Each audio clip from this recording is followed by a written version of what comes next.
Good evening दोस्तों। आइए फिर से आज हम लोगों के अपने करंट अफेयर्स में स्वागत है आप सभी का। करंट अफेयर्स करने से पहले हम लोग हमेशा स्टैटिक जीके का पॉइंट करते हैं, तो आज हम लोगों के स्टैटिक जीके में आसियान है। ठीक है, तो आज हम लोग समझते हैं कि आसियान है क्या। ठीक है, आइए देखते हैं आसियान। आसियान का फुल फॉर्म है आसियान का फुल फॉर्म है association of south east Asian nation. देखिए, एसोसिएशन का फुल फॉर्म है आसियान का फुल फॉर्म है association of south east Asian nation. ठीक है, मतलब जैसे भारत का नक्शा है, ये ध्यान दीजिए, ये मान जाइए कि भारत का नक्शा में ऐसे ऐसे मान जाइए कि भारत का नक्शा आपको याद ही होगा। ऐसे ऐसे ये होता है नॉर्थ, ये होता है साउथ, ये होता है ईस्ट और ये होता है वेस्ट। ठीक है, तो साउथ ईस्ट एशियन नेशन मतलब जो इस तरफ की कंट्री है, भारत के मैप के जो साउथ ईस्ट की तरफ की कंट्री है, उनकी बात इसमें बताई गई है। Association of south east Asian nation, ठीक है, उसके बारे में बताया गया है। ठीक है, तो आपको ध्यान रखना है कि क्या इंडिया इसका इसमें हिस्सा है, तो नहीं। देखिए ध्यान दीजिए, हिस्सा क्यों नहीं है, ध्यान दीजिए, क्योंकि ये साउथ ईस्ट के लिए बना है। ये साउथ ईस्ट के लिए बना है, जो साउथ ईस्ट में पड़ने वाले कंट्री हैं, उनके लिए यह संगठन बना है, साउथ ईस्ट वालों के लिए बना है, इसीलिए इंडिया इसका हिस्सा नहीं है। ऑप्शन दे देता है, आप लोग एग्जाम देते होंगे तो देखते होंगे, ऑप्शन देके पूछेगा कि कौन सी कंट्री इसका हिस्सा नहीं है, तो आप लोगों को ये ध्यान देना होगा कि इसमें इंडिया हिस्सा नहीं है। हम सारी कंट्री का नाम बारी बारी से लिखवाएंगे, परंतु आप समझ जाइए कि ऐसे ध्यान देना है कि इंडिया के पर्सपेक्टिव से बता रहा हूं कि आसियान जो है वो इंडिया इसमें हिस्सा नहीं है, क्योंकि साउथ ईस्ट कंट्री की बात कर रहा है, जो साउथ ईस्ट डायरेक्शन में पढ़ रहे हूँ। ठीक है, इसका फुल फॉर्म होता है association of south east Asian nation. ठीक है, इस्टेब्लिश्ड 1967 में इसकी स्थापना हुई थी। आसियान की स्थापना 1967 में हुई थी। इसे बैंकॉक डिक्लेरेशन भी कहते हैं, याद रखिएगा, इसे बैंकॉक डिक्लेरेशन भी कहते हैं।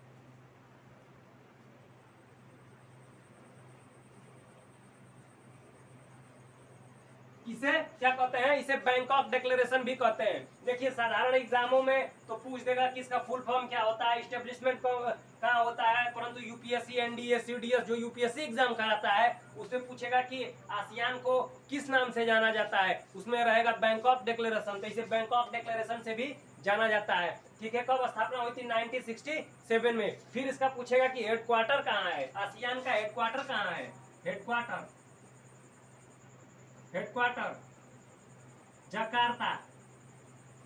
जकार्ता में इसका हेडक्वार्टर है। ठीक है, जकार्ता में क्या है, इसका हेडक्वार्टर है। इंडोनेशिया की कैपिटल क्या थी, जकार्ता। ठीक है, जकार्ता इंडोनेशिया की कैपिटल थी। अगर वर्तमान में पूछेगा कि उसकी कैपिटल क्या है, क्योंकि जनवरी 2022 में बिल पास हुआ, तो इसकी कैपिटल जकार्ता से चेंज करके क्या कहाँ कर दी गई है, नुसंतारा। कहाँ, नुसंतारा, जो कि ईस्ट कलिमंतर आइसलैंड पर है। ठीक है, वो हम अभी लिखवाएंगे, लेकिन आप समझिए कि आसियान का हेडक्वार्टर कहाँ है, जकार्ता। कहाँ, जकार्ता। ठीक है, याद रखिएगा। ठीक है, फिर इसमें पूछेगा इसका ठीक है, इसमें टोटल कंट्री कितने हैं,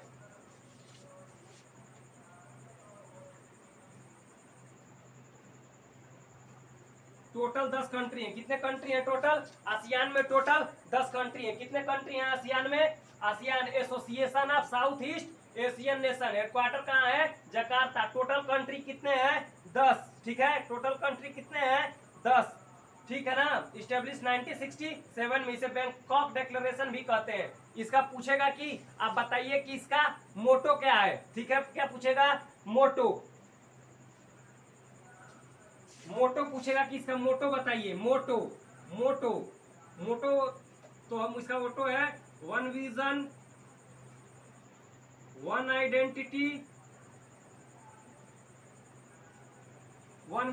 identity and one community.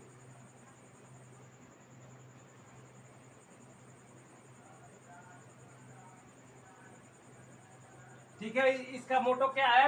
One vision, one identity, one community. ठीक है। आसियान, आसियान का फुल फॉर्म होता है association of south east Asian nation. ASEAN का फुल फॉर्म क्या होता है? आसियान का फुल फॉर्म होता है association of south east Asian nation. क्या होता है? Association of south east Asian nation. Total country कितने हैं? 10।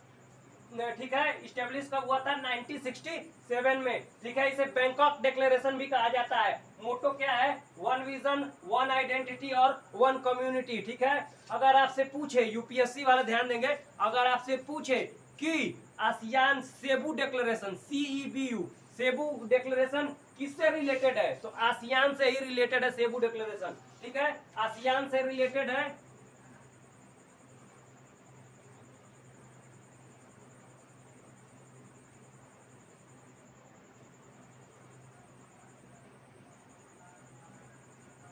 याद रखिएगा, आसियान से ही रिलेटेड है सेबू डिक्लेरेशन। ठीक है। ठीक है।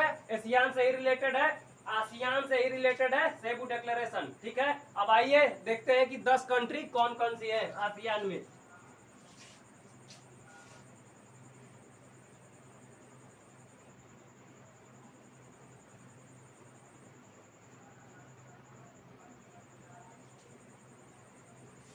देखिए, आसियान की पहली कंट्री है म्यांमार। म्यांमार है, क्या है? म्यांमार। पहली कंट्री है म्यांमार। ठीक है। पहली कंट्री क्या है? म्यांमार। इसका पुराना नाम क्या है? ओल्ड नेम, इसका पुराना नाम है बर्मा। क्या है? इसका पुराना नाम बर्मा है। इसका पुराना नाम क्या है? बर्मा। अगर आपसे पूछेगा कि बर्मा, ठीक है, या फिर म्यांमार भारत से अलग कब हुआ, ठीक है, तो म्यांमार जो कि बर्मा था पुराना नाम, वह भारत से अलग सर्वप्रथम 1935 ईस्वी में 1935 में बर्मा एक्ट आया। क्या आया था? 1935 में बर्मा एक्ट आया था। 1935 में बर्मा एक्ट आया। कब? 1935 में बर्मा एक्ट आया। 1935 में बर्मा एक्ट आया था। कब आया था? 1935 ईस्वी में बर्मा एक्ट आया था, जिसमें इसकी सिपरेशन की बात करी गई। परंतु पूछेगा कि सिपरेशन कब हुआ है, अलग कब हुआ है म्यांमार भारत से, अलग कब हुआ है, तो याद रखिएगा म्यांमार भारत से अलग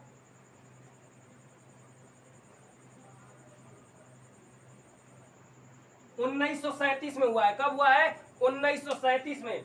याद रखिएगा, क्वेश्चन दो तरीके से पूछेगा कि कब एक्ट आया था, तो आप बताएंगे 1935 में, जो 1935 ईस्वी में बर्मा एक्ट आया।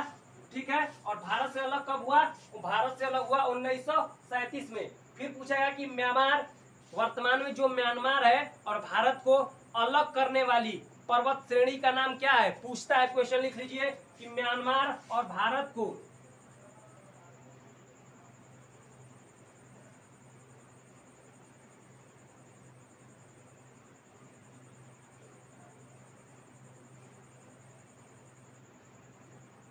आराकाम, आराकाम पर्वत श्रेणी है। कौन सी है? आराकाम पर्वत श्रेणी।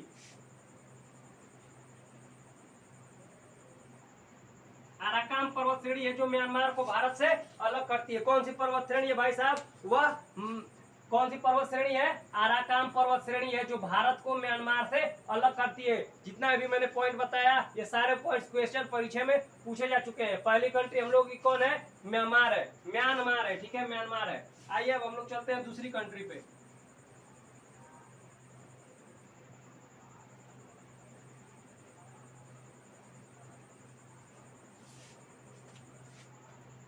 दूसरी कंट्री है, क्या है? थाईलैंड।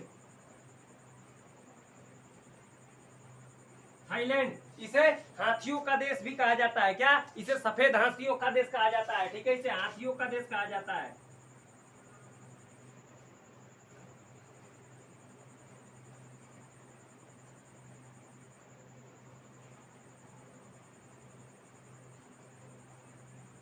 ठीक है, हाथियों का देश या सफेद हाथियों का देश कहा जाता है। ठीक है, म्यांमार हो गया, थाईलैंड हो गया, फिर लाओस,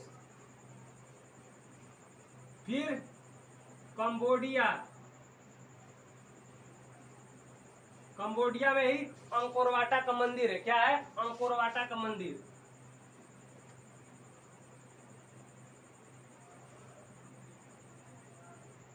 क्वेश्चन पूछता है कि अंकोर वाटा का मंदिर कहाँ है, तो कंबोडिया। ठीक है, देखिए पहले म्यांमार हो गया, दूसरा थाईलैंड, तीसरा लाओस, चौथा कंबोडिया, पांचवा वियतनाम।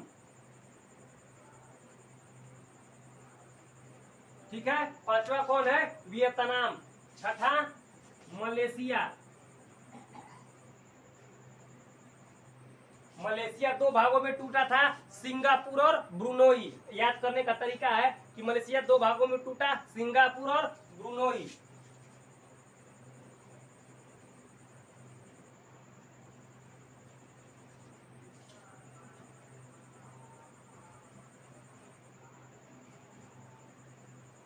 नौवा इंडोनेशिया है। नौवा कौन सा है? इंडोनेशिया। और दसवां कौन सा है? फिलीपींस। फिलीपींस जिसकी कैपिटल क्या है? मनीला। फिलीपींस 10वां है, फिलीपींस जिसकी कैपिटल है मनीला।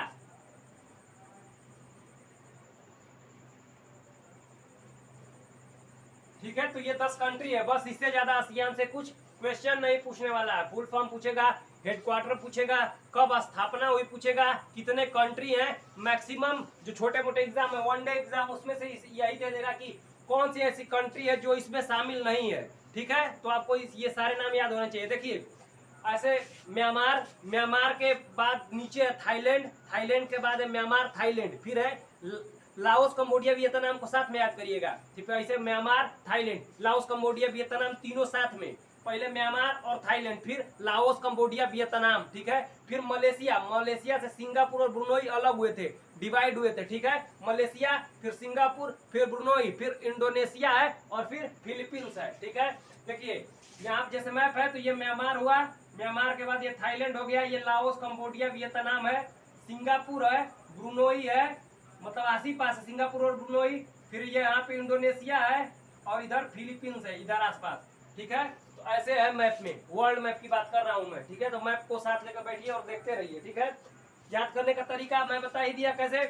म्यांमार, थाईलैंड साथ में, म्यांमार फिर थाईलैंड। ठीक है, म्यांमार से रिलेटेड फैक्ट मैंने बता दिया। इंडोनेशिया से रिलेटेड फैक्ट ये है कि इंडोनेशिया की जो न्यू कैपिटल बनी है इस समय, जकार्ता नहीं होकर नूसंतारा है। नूसंतारा क्या है? नूसंतारा। ठीक है, वह ईस्ट कलिमंतर द्वीप पर है, याद रखिए। पूछेगा कि जकार्ता जैसे जावा आइसलैंड पर है, उसी तरह पूछेगा कि क्या जो नूसंतारा इंडोनेशिया की नई कैपिटल बनी है वह किस आइसलैंड पर है, तो ईस्ट कलिमंतर आइसलैंड पर है। ये आपको पॉइंट याद रखने हैं, लिख लीजिए इसको। ठीक है, क्या कि इंडोनेशिया की नई कैपिटल जो नूसंतारा है वह किस आइसलैंड पर है, तो वह ईस्ट कलिमंतर आइसलैंड पर है। ठीक है, देखिए ऐसे आंख बंद कर लेना है या फिर खड़े रहना है, जिसमें पढ़ रहे हैं लिखते समय आपको बोलना है म्यांमार, म्यांमार के बाद थाईलैंड दोनों साथ में, लाओस, कंबोडिया, वियतनाम तीनों साथ में। फिर आपको ऐसे याद रखना, मलेशिया से सिंगापुर और ब्रुनोई दोनों अलग हुए, 3 हो गए, फिर इंडोनेशिया और लास्ट में फिलीपींस। ये आपके पूरे 10 हो गए। देखिए Myanmar, Thailand, Laos, Cambodia, Vietnam, Malaysia, Singapore, Brunei, Indonesia और फिलीपींस, टोटल 10 कंट्री हो गए। कंबोडिया में ही अंकोर वाटा का मंदिर है, ये भी आपको ध्यान रखना है। ये हम लोग का आज का स्टैटिक जीके का पॉइंट रहा, जिसका नाम था ASEAN, association of south east Asia nation. चलिए दोस्तों, अब चलते हैं हम अपने के करंट न्यूज पर। हम वही न्यूज लेते हैं जो परीक्षा के पर्सपेक्टिव से अत्यंत ही महत्वपूर्ण होते हैं, वही करंट अफेयर्स में देखते हैं। ठीक है, तो आइए दोस्तों हम लोग देखते हैं आज का करंट अफेयर्स।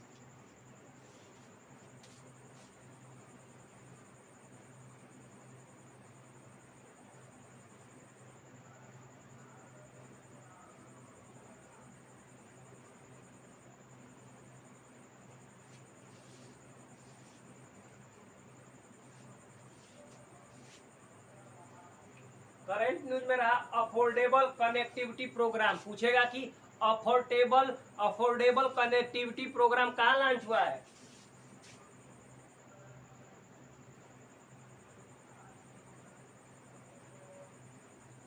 पूछेगा अफोर्डेबल कनेक्टिविटी प्रोग्राम कहाँ लॉन्च हुआ है। अफोर्डेबल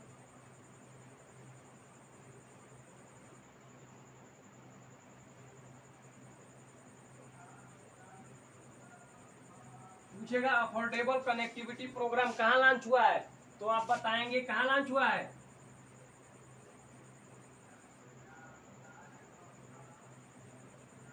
ठीक है, देखिए USA, United state of America में लॉन्च हुआ है। ठीक है, अगर आपसे पूछेगा कि किस कंट्री ने लॉन्च किया है तो आप बताएंगे यूएसए। कहाँ लॉन्च हुआ है तो आप बताएंगे यूएसए। ठीक है, अफोर्डेबल कनेक्टिविटी प्रोग्राम कहाँ लॉन्च हुआ है भाई साहब, यह लॉन्च हुआ है यूएसए में। ठीक है, इसका पर्पज क्या है, तो इसका पर्पज है कि कम आय वाले जो परिवार है ना, इसका पर्पज ये है कि जो कम आय वाले परिवार हैं उनको उनको इंटरनेट की सेवा प्रदान करना। जिसको जो कम आय वाले परिवार हैं उन्हें इंटरनेट की सेवा जो होता है कम लागत में प्रदान करना। ठीक है, ठीक है, इंटरनेट सर्विस को प्रदान करना है। ठीक है, इसका पर्पज है। कहाँ लॉन्च हुआ है भाई, ये यूएसए में लॉन्च हुआ है। ठीक है, आइए अब यूएसए से जुड़े हम फैक्ट्स देखते हैं। अफोर्डेबल कनेक्टिविटी प्रोग्राम लॉन्च हुआ है यूएसए में। यूएसए की कैपिटल है वाशिंगटन डीसी। यूएसए की कैपिटल क्या है, वाशिंगटन डीसी। यूएसए की कैपिटल क्या है, वाशिंगटन डीसी। ठीक है, यूएसए में जो संसद है, संसद को क्या बोलते हैं, यूएसए की संसद को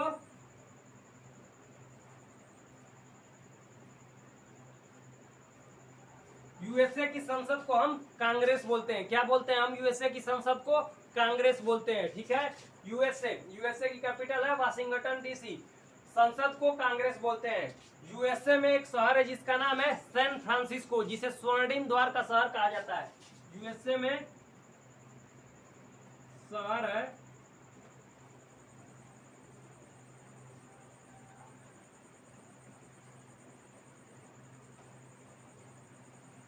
इसे स्वर्णिम द्वार का शहर कहते हैं। क्या बोलते हैं, स्वर्णिम द्वार का शहर।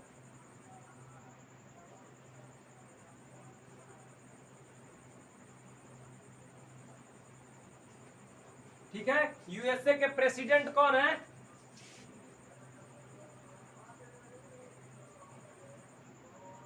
कौन से नंबर के, 46 नंबर के। ये नहीं पूछेगा कि प्रेसिडेंट कौन है, पूछेगा कि 46 नंबर के प्रेसिडेंट कौन है। ग्रुप डी वाले ध्यान दें, पूछेगा कि प्रेसिडेंट कौन है उन लोगों के लिए, जोई बाइडेन।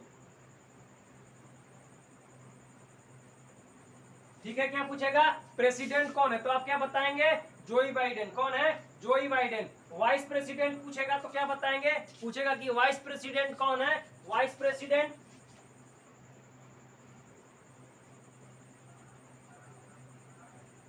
कमला हैरिस। वाइस प्रेसिडेंट कौन है, कमला हैरिस। ये इंडियन है। ठीक है, इंडियन अमेरिकन है, याद रखिएगा, ये इंडियन अमेरिकन है। ठीक है, वाइस प्रेसिडेंट कौन है, कमला हैरिस। यूएसए में जो उनकी स्पेस एजेंसी कार्य करती है, जिन्हें हम नासा कहते हैं। ठीक है, क्या कहते हैं उसको, नासा। नासा यूएसए की स्पेस एजेंसी है, नासा। ठीक है, ठीक है, नासा फुल फॉर्म है नेशनल एरोनॉटिक्स। ठीक है, national aeronautics, NATIONALAERONAUTICS, national aeronautics and space, SPAC, space administration. ठीक है, एडमिनिस्ट्रेशन, ADMINISTRATION, एडमिनिस्ट्रेशन। ठीक है, ये है नासा। नासा यहाँ पे काम करता है। और पूछेगा कि नासा इस्टेब्लिशमेंट कब हुआ था, इस्टेब्लिश्ड 1958 में। कब नासा की स्थापना कब हुई थी, 1958 ईस्वी में नासा की स्थापना हुई थी। ठीक है, सूर्य पर इसका मिशन कौन सा है, पार्कर मिशन। पार्कर मिशन सूर्य पर मिशन भेजा गया है, किसके द्वारा, नासा द्वारा। कौन सा, पार्कर मिशन, किसके द्वारा भेजा गया है, नासा के द्वारा। दोस्तों ये पूछता है कि पार्कर मिशन किसने भेजा है, तो नासा ने भेजा है। ठीक है, नासा का फुल फॉर्म है नेशनल, ठीक है, क्या है, national aeronautics and space administration. क्या है, national aeronautics and space administration. स्थापना कब हुआ था, 1958 ईस्वी में है। ठीक है, याद रखिएगा। ठीक है, यूएसए में एक शहर है जिसका नाम है कैलिफोर्निया, जिसे सिलिकॉन वैली बोला जाता है। ठीक है, जिसे सिलिकॉन वैली या वर्ल्ड या यूएसए का बोला जाता है।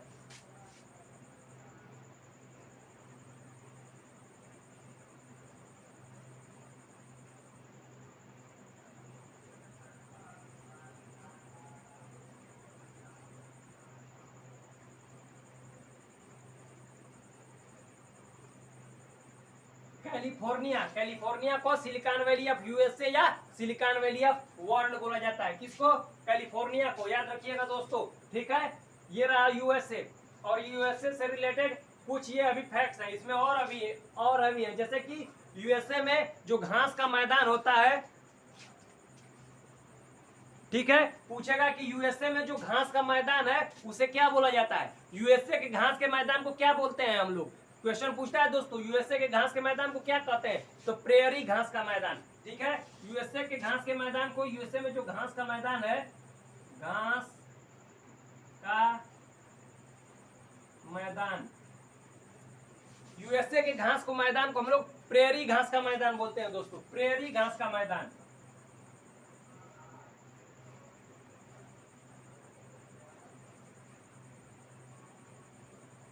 ठीक है, ये रहा प्रेयरी घास का मैदान। यूएसए में सबसे लंबी पर्वत श्रृंखला पूछे कि सबसे लंबी पर्वत कौन है, तो रॉकी माउंटेन। कौन सी? Rocky mountain. यूएसए की सबसे लंबी पर्वत श्रृंखला कौन है? Rocky mountain. दोस्तों रॉकी माउंटेन लिख लीजिएगा, ठीक है। चलिए अब हम लोग अपने अगले न्यूज पर चलते हैं, ठीक है। आइए दोस्तों अब हम लोग अपना अगला न्यूज देखते हैं।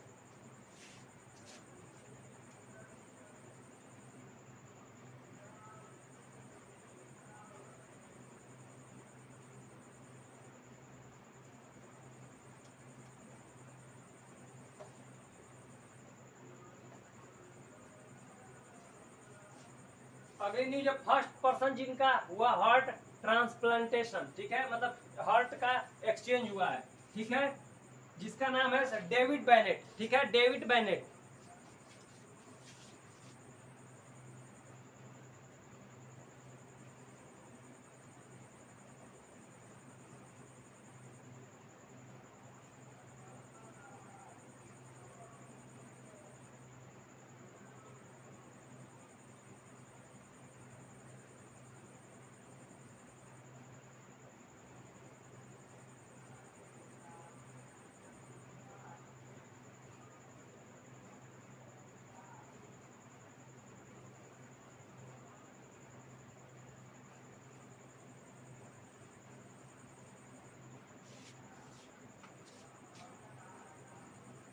ठीक है, डेविड बेनेट फर्स्ट पर्सन है जिनका हृदय एक्सचेंज हुआ है, वो अभी सुअर के हार्ट से, ठीक है, ठीक है, जानवरों के हार्ट से इनका डेविड बेनेट है जिनका क्या हुआ है, हार्ट एक्सचेंज हुआ है, ठीक है, डेविड बेनेट है। अब इस दुनिया में नहीं रहे, अर्थात यह मर चुके हैं। कौन? डेविड बेनेट, ठीक है। इनका हार्ट फेल हो गया था, इंसानी हार्ट फेल हो गया था, तो साइंटिस्टों ने जो है इनके अंदर सुअर का हार्ट लगाकर इनको 2 मंथ तक जीवित रखा, उसके बाद ये मर गए।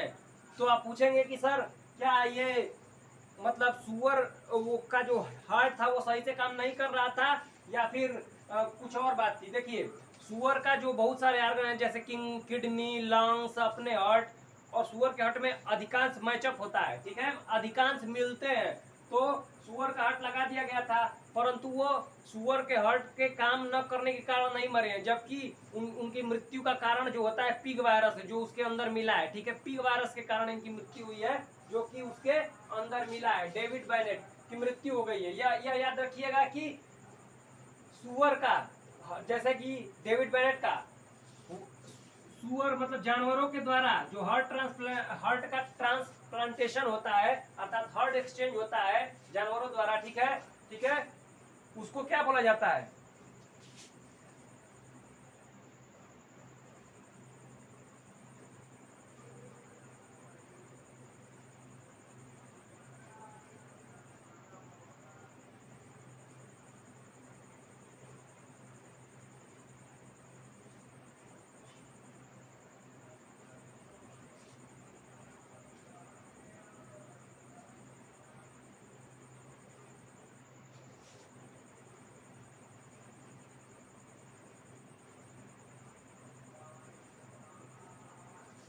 देखिए, सुअर का मनुष्य के हृदय की जगह लगने की प्रक्रिया को जीनो प्लांटेशन बोला जाता है, ठीक है, जीनो प्लांटेशन, ठीक है, जीनो प्लांटेशन। क्या?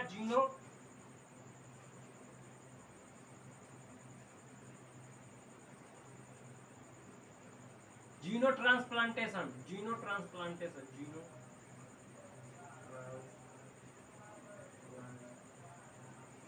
ट्रांसप्लांटेशन। ये टर्म अत्यंत ही महत्वपूर्ण है, परीक्षा में यही पूछा जाएगा।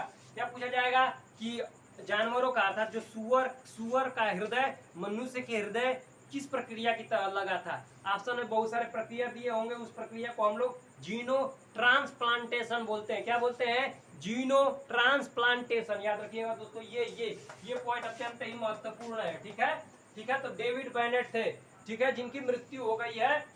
यह वहाँ के साइंटिस्टों द्वारा या डॉक्टरों द्वारा उपयोग किया गया प्रथम उदाहरण। ये प्रथम व्यक्ति थे, ये भी याद रखिएगा, विश्व के प्रथम व्यक्ति थे जिनके हृदय की जगह सुअर का हृदय लगाया गया था। ठीक है, ये हम लोगों की दूसरी करंट न्यूज हुई। आइए अब हम लोग चलते हैं तीसरी करंट न्यूज की तरफ। ठीक है, उससे पहले हम देखते हैं कि हृदय से संबंधित कुछ फैक्ट्स देख लेते हैं।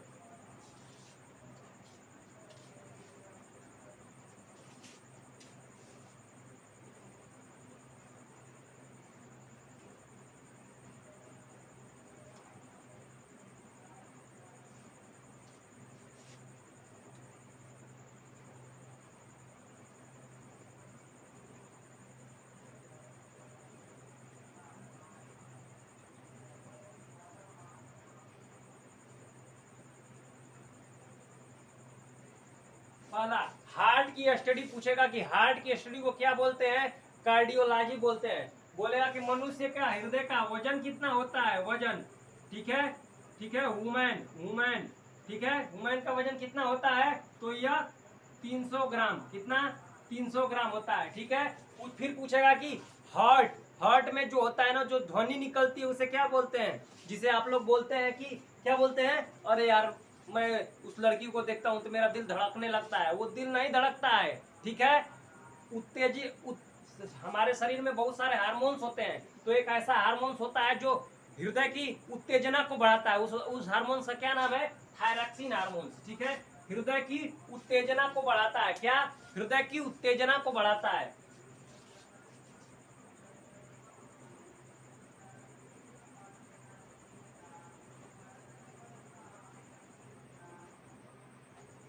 हार्ट की उत्तेजना को बढ़ाता है, उसका उस हार्मोन्स का क्या नाम है?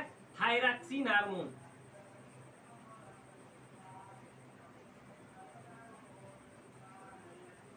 ठीक है, थायरॉक्सिन हार्मोन्स होता है। कौन सा हार्मोन्स है? वो थायरॉक्सिन हार्मोन्स है जो हृदय की उत्तेजना को बढ़ाता है। क्या? थायरॉक्सिन हार्मोन्स है, जिसके कारण हमारे जो हृदय की ध्वनि होती है, हृदय में दो प्रकार की ध्वनि होती है। ठीक है, हमारी हृदय में कौन सी ध्वनि होती है? दो प्रकार की ध्वनि होती है।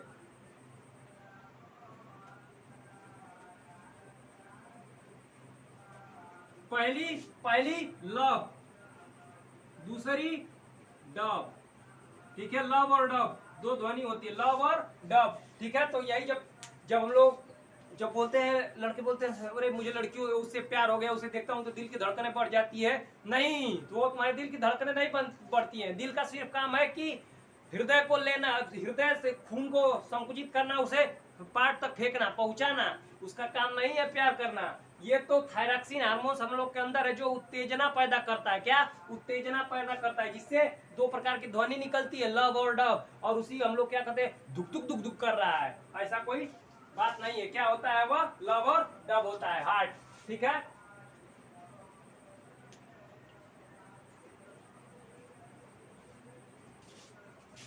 पूछेगा कि मनुष्य हार्ट के कितने चेंबर हैं?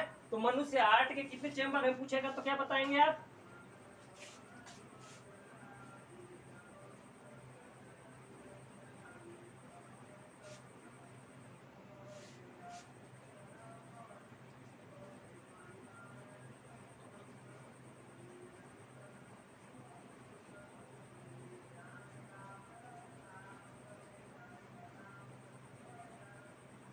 ठीक है, पूछेगा कि मनुष्य हार्ट के कितने चेंबर है? तो आप बताएंगे 4 चेंबर है। पहले चारों चेंबर के नाम राइट ऑट्रियम, फिर लेफ्ट वेंट्रिकल्स, फिर लेफ्ट ऑट्रियम और लेफ्ट वेंट्रिकल्स। ठीक है, लेफ्ट ऑट्रियम और लेफ्ट वेंट्रिकल्स 4 चेंबर है। कौन कौन से?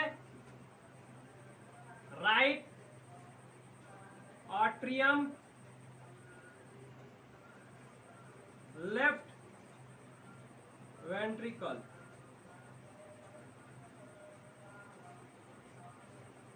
लेफ्ट ऑट्रियम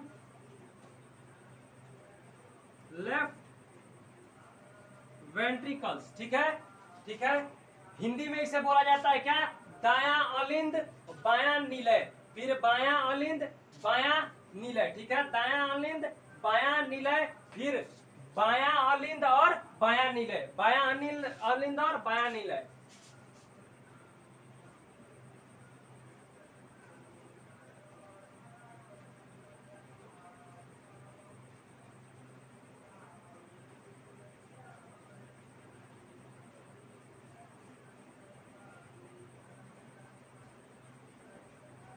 ठीक है, 4 चेंबर होते हैं। ठीक है, याद रखिएगा।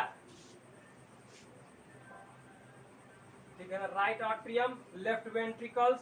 ठीक है, लेफ्ट आर्ट्रियम और left ventricle, left atrium, left atrium और लेफ्ट वेंट्रिकल्स, लेफ्ट आर्ट्रियम और लेफ्ट वेंट्रिकल्स। दायां अनिंद बायां निलय, राइट राइट वेंट्रिकल्स, सॉरी ये देखिए, राइट आर्ट्रियम राइट वेंट्रिकल।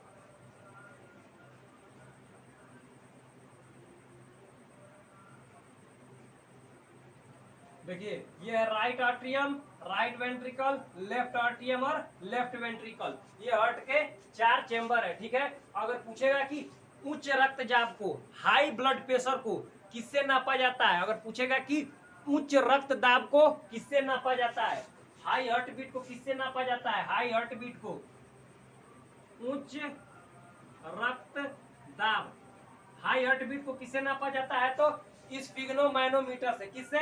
इस स्फिग्नोमैनोमीटर से।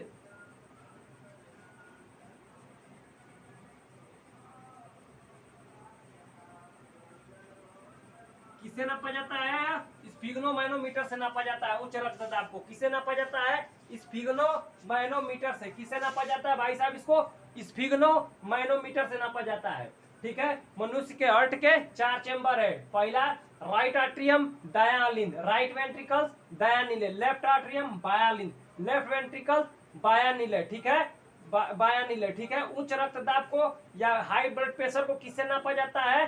ठीक है, उच्च रक्तदाब को स्फिग्नोमैनोमीटर से नापा जाता है। ठीक है, ठीक है। हार्ट के चारों तरफ, हार्ट के जो चारों तरफ है, हार्ट के चारों तरफ एक झिल्ली लगी होती है जिसे हम पैराकार्डियम झिल्ली बोलते हैं। क्या बोलते हैं?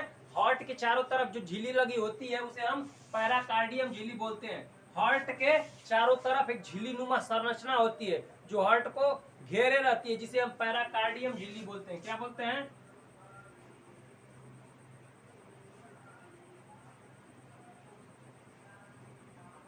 जिसे हम पैराकार्डियम झिल्ली बोलते हैं। ये रहा हम लोगों का हार्ट से रिलेटेड महत्वपूर्ण पॉइंट। ठीक है दोस्तों, ठीक है, तो आप इसे दोहरा लीजिएगा और ये अत्यंत ही महत्वपूर्ण सारे क्वेश्चन थे। चलिए हम लोगों के अगले न्यूज पे चलते हैं, सेंसरी पार्क।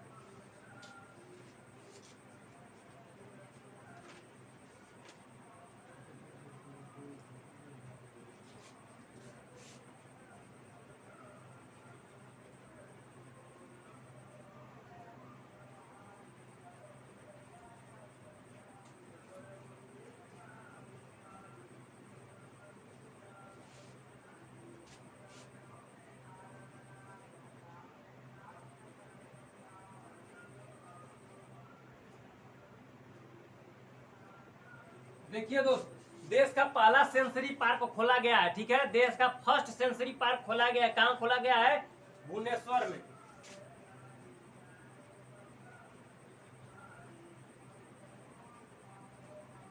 ठीक है, सेंसरी पार्क मतलब हमारे जो सेंस ऑर्गन होते हैं, आंख कान नाक जीभ त्वचा, ठीक है, 5 सेंस ऑर्गन होते हैं ना। ठीक है, तो किसके लिए खोला गया? यह डिसेबल्ड के लिए। किसके लिए? डिसेबल्ड के लिए। जो डिसेबल हैं उनके लिए यह खोला गया। कहाँ खोला गया है? वह भुवनेश्वर में। भुवनेश्वर किसकी कैपिटल है? उड़ीसा। उड़ीसा, ठीक है, उड़ीसा की कैपिटल क्या है? भुवनेश्वर। और सेंसरी पार्क कहाँ खोला गया है भाई साहब? और सेंसरी पार्क भी कहाँ खोला गया है? यहीं पर ही खोला गया है। ठीक है, कहाँ? यही सेंसरी पार्क खोला गया है भुवनेश्वर में। ठीक है, फिर देखिए दोस्तों, जो सेंसरी पार्क पूछेगा कि किस योजना के तहत खोला गया था। ठीक है, किस योजना के तहत सेंसरी पार्क को खोला गया है? ठीक है, तो स्मार्ट सिटी योजना आई थी। कब? स्मार्ट सिटी योजना 2015 में आई थी। इसी योजना के तहत सेंसरी पार्क को खोला गया भुवनेश्वर में। किस योजना के तहत?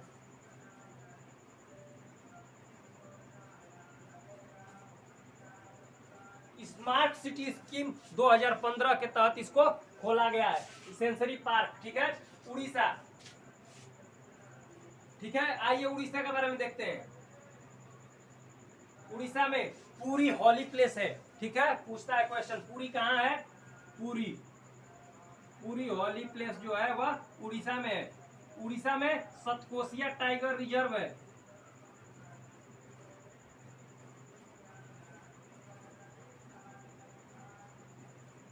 उड़ीसा में सतकोसिया टाइगर रिजर्व है। और उड़ीसा में ही भीतरकनिका नेशनल पार्क है। क्या है? उड़ीसा में ही भीतरकनिका नेशनल पार्क है। उड़ीसा में ही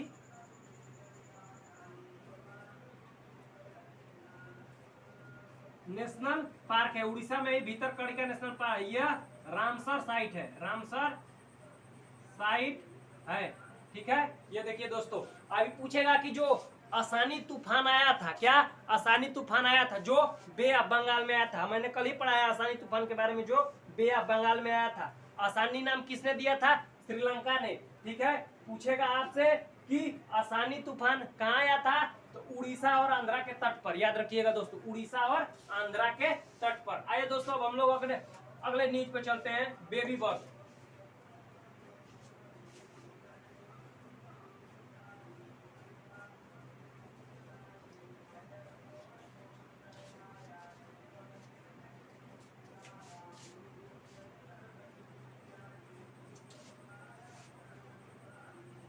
बेबी बर्थ,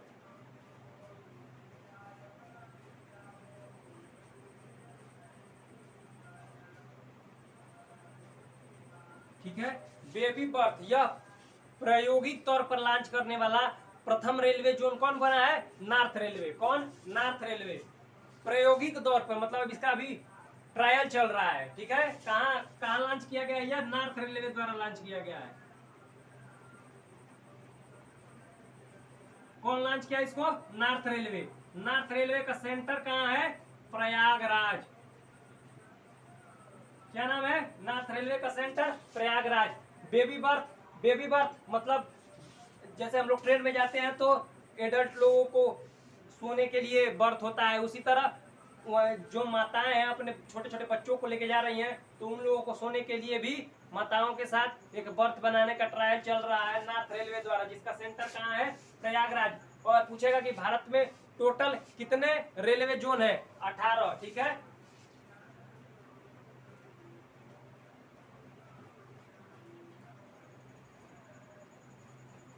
ठीक है, पूछेगा कि भारत में कुल कितने रेलवे जोन है, तो आप क्या बोलेंगे? 18। और बोलेगा कि 18वां कौन सा है? 18वां। 18 रेलवे जोन है, टोटल कितने? 18। अगर पूछेगा कि 18वां कौन सा है, 18वां है साउथर्न कोस्ट रेलवे। कौन सा है? Southern coast railway. अगर इसका पूछेगा कि इसका हेडक्वार्टर कहाँ है, अर्थात सेंटर कहाँ है, सेंटर या हेडक्वार्टर, तो इसका है विशाखापट्टनम। ठीक है, क्या है? विशाखापट्टनम। ठीक है, टोटल रेलवे जोन कितने हैं?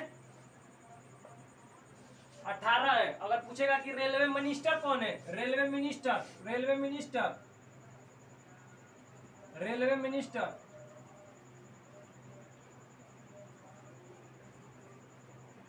अश्नवी वैष्णव। कौन? अश्नवी वैष्णव।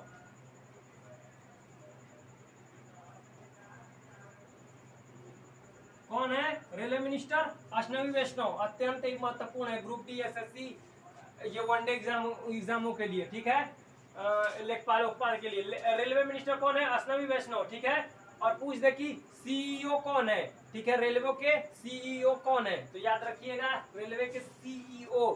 ठीक है, कौन है? रेलवे के सीईओ है BK Tripathi, Vinay Kumar Tripathi. CEO, CEO railway के सीईओ कौन है? वीके त्रिपाठी। कौन है? वीके त्रिपाठी, विनय कुमार त्रिपाठी। ये दोनों नाम अत्यंत ही महत्वपूर्ण है, याद रखिएगा, ये दोनों नाम अत्यंत ही महत्वपूर्ण है।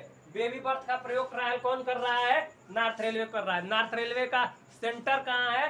प्रयागराज में है। टोटल रेलवे जोन कितने हैं? 18। साउथर्न कोस्ट रेलवे जोन 18वां है। इसका हेडक्वार्टर कहाँ है? विशाखापट्टनम में है। रेलवे मिनिस्टर कौन है? अश्विनी वैष्णव। सीईओ कौन है? वीके त्रिपाठी। ठीक है, ये रहा दोस्तों हम लोगों का करेंट न्यूज विद फैक्ट्स और प्रॉपर एनालिसिस। आइए हम लोग चलते हैं AAEA क्या है। ठीक है,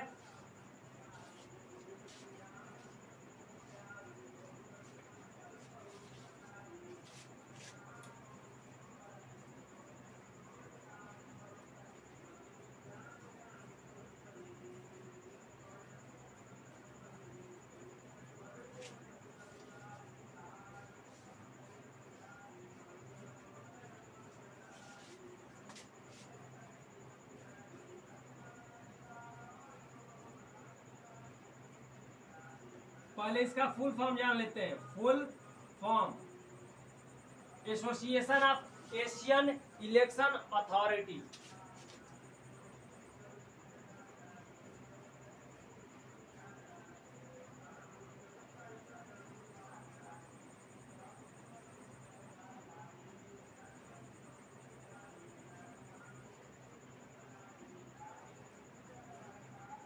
ठीक है, स्टेब्लिश्ड कब हुआ था? स्टेब्लिश्ड 1998 में। कब हुआ था स्टेब्लिश्ड? 1998 में। ठीक है, हेडक्वार्टर कहाँ है? मनीला। ठीक है, हेडक्वार्टर कहाँ है? मनीला। जो 2022 की बैठक हुई है AAEA की, 2022 की बैठक कहाँ हुई है? वो कहाँ हुई है भाई साहब? इसकी बैठक सम्मेलन मनीला में ही। ठीक है, मनीला जो कि फिलीपींस की कैपिटल है। ठीक है, यह पूछेगा कि AAE में न्यूज में क्यों थी, तो याद रखिएगा कि 2022 से 2024 तक मतलब 2 सालों के लिए सदस्य बना है भारत। कौन? AAEA का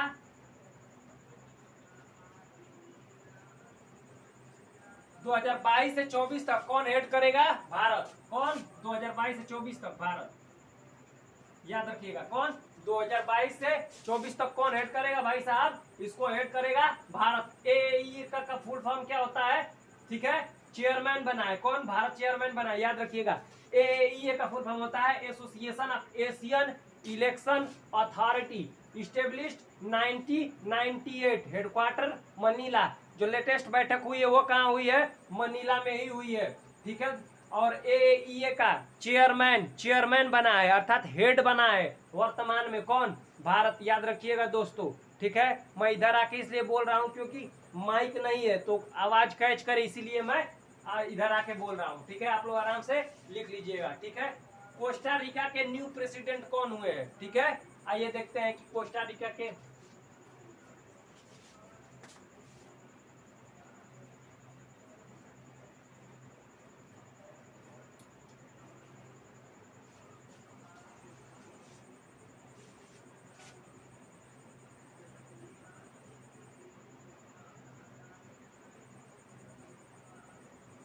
ठीक है, हाल ही में न्यूज में रहा कोस्टा रिका के न्यू प्रेसिडेंट बने हैं।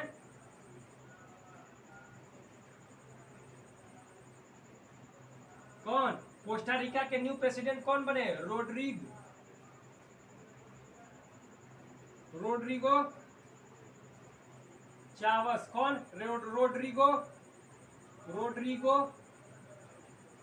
रोड्रिगो चावस। कौन बने हैं? रोड्रिगो चावस बने कोस्टा रिका के न्यू प्रेसिडेंट। अगर आपसे पूछेगा कि कोस्टा रिका की, ठीक है, कोस्टा रिका की, ठीक है, लोकेशन कहाँ है, तो नॉर्थ अमेरिका में। कहाँ? नॉर्थ अमेरिका में। कहाँ? नॉर्थ अमेरिका में। ठीक है, अगर आपसे पूछ दे कि कोस्टा रिका किन 2 वाटर बॉडी के बीच में है, ठीक है, किन 2 वाटर बॉडीज के बीच में है कोस्टा रिका, तो पैसिफिक ओशियन और कैरेबियन सी के बीच में है। ठीक है, पैसिफिक ओशियन,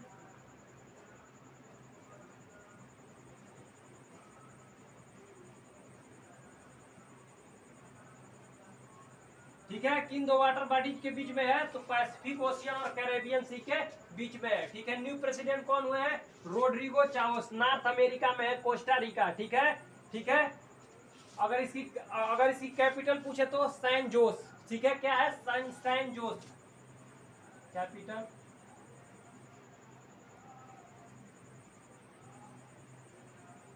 सैन जोस इसके कैपिटल है। क्या है कैपिटल? सैन जोस, JOS। ठीक है, SANJOS, इसकी कैपिटल क्या है? San Jose. Costa Rica North America continent में आता है। न्यू प्रेसिडेंट रोड्रिगो चाओस बने हैं। यह किन दो वाटर बॉडीज के बीच में आता है? तो पैसिफिक ओशियन और कैरेबियन ओशियन के बीच में आता है। ये पूछा गया क्वेश्चन है यूपीएससी का, ठीक है, एनडीए में, ठीक है, याद रखिएगा। कोस्टारिका इनके बीच में आता है। न्यू प्रेसिडेंट ये पूछ सकता है कि रोड्रिगो चाओस कहाँ के न्यू प्रेसिडेंट है, वनडे एग्जाम के लिए, ठीक है दोस्तों। आइए अब हम लोग चलते हैं अपने अगले न्यूज पर। लुइस वुइटन,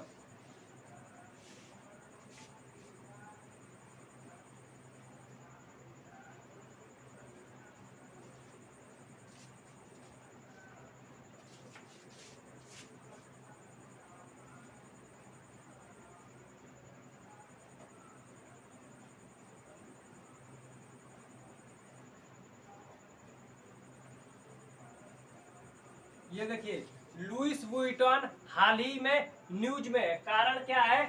क्योंकि इसकी पहली बार 167 सालों में, ठीक है, 167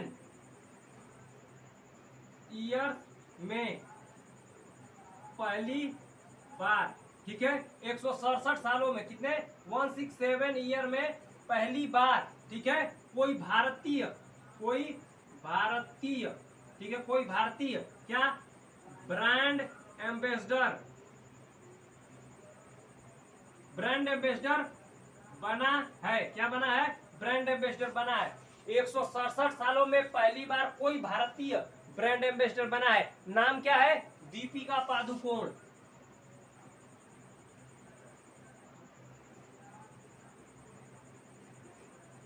याद रखिए दोस्तों, ये बहुत ही महत्वपूर्ण क्वेश्चन है, ठीक है। लुइस वुइटन क्या है? यह एक लेदर कंपनी है। लेदर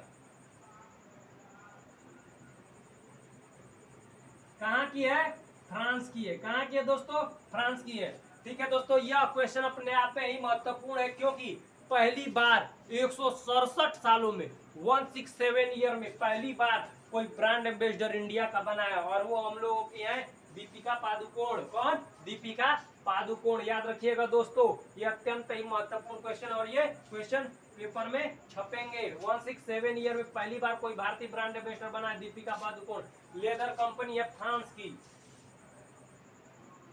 फ्रांस की लेदर कंपनी है, ठीक है, लेदर कंपनी है। लुइस वुइटन उसका नाम है, लेदर कंपनी है फ्रांस की। हम लोग अपने लास्ट न्यूज की तरफ चलते हैं, सुप्रीम कोर्ट, ठीक है। ये न्यूज में क्यों था? क्योंकि 167 सालों में पहली बार कोई भारतीय ब्रांड एम्बेसडर बना है, Deepika Padukone, leather company France की है, ठीक है।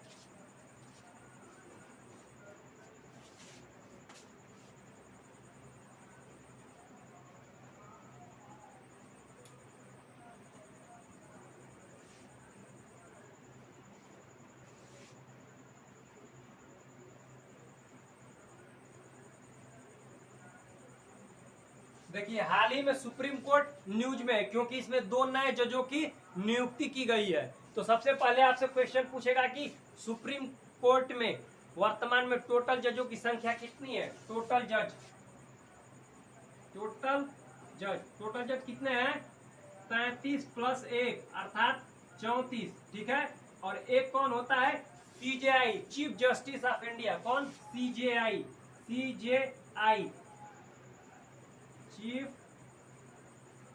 जस्टिस ऑफ इंडिया कौन होता है? सीजेआई। कौन होता है? एक 35 प्लस 1, ठीक है। टोटल इस समय कितने जज हैं सुप्रीम कोर्ट में? 34, ठीक है। इस समय, ठीक है, CJI chief justice of India कौन है?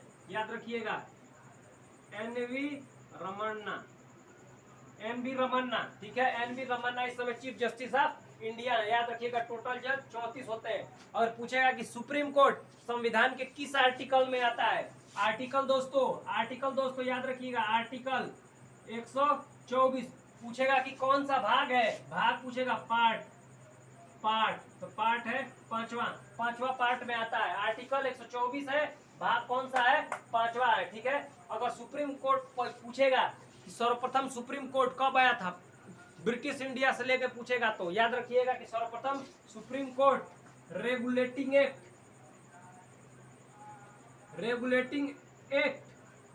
1773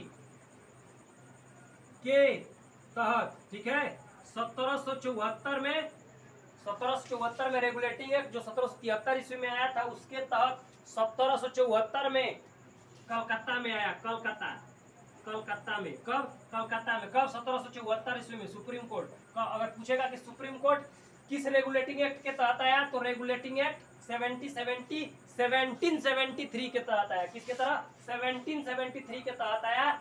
और उसकी स्थापना कब हुई थी? 1774 ईस्वी में कलकत्ता में। याद रखिएगा दोस्त, पहला आप लोगों का जो सुप्रीम कोर्ट था वह कलकत्ता में था। याद रखिएगा दोस्त, सुप्रीम कोर्ट इस समय न्यूज में क्यों था भाई साहब? इस समय न्यूज में इसलिए है क्योंकि इसमें 2 नए जजों की नियुक्ति हुई है। पूछेगा कि सुप्रीम कोर्ट में टोटल जज कितने हैं, तो आप बोलेंगे 34। 33 जो नीचे की तरफ कार्य करते हैं और एक जो चीफ जस्टिस ऑफ इंडिया होता है। भारत के चीफ जस्टिस ऑफ इंडिया है एन.वी. रमन्ना। ठीक है, अगर सुप्रीम कोर्ट पूछेगा कि किस आर्टिकल के तहत आता है, ठीक है, किस आर्टिकल के तहत आता है, तो आर्टिकल 124। पूछेगा कि किस भाग में आता है, तो पार्ट 5 में। अगर पूछेगा कि सुप्रीम कोर्ट में जो जजों की संख्या है वो कौन निर्धारित करता है, ठीक है, तो संसद। याद रखिएगा, ये महत्वपूर्ण क्वेश्चन है। सुप्रीम कोर्ट की जजों की संख्या का निर्धारण संसद करता है। कौन? संसद।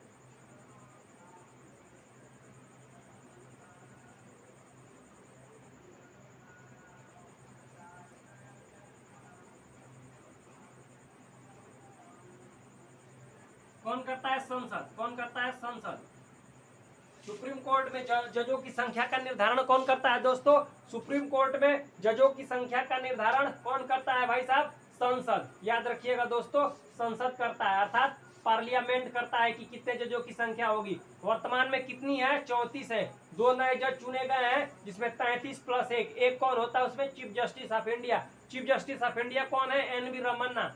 सुप्रीम कोर्ट का आर्टिकल किस आर्टिकल के तहत आता है? आर्टिकल 124। कौन सा दोस्तों? आर्टिकल 124। पार्ट कौन सा है? संविधान का पार्ट है 5। ठीक है, सुप्रीम कोर्ट पूछेगा कि सर्वप्रथम भारत में किस एक्ट के तहत आया था, तो रेगुलेटिंग एक्ट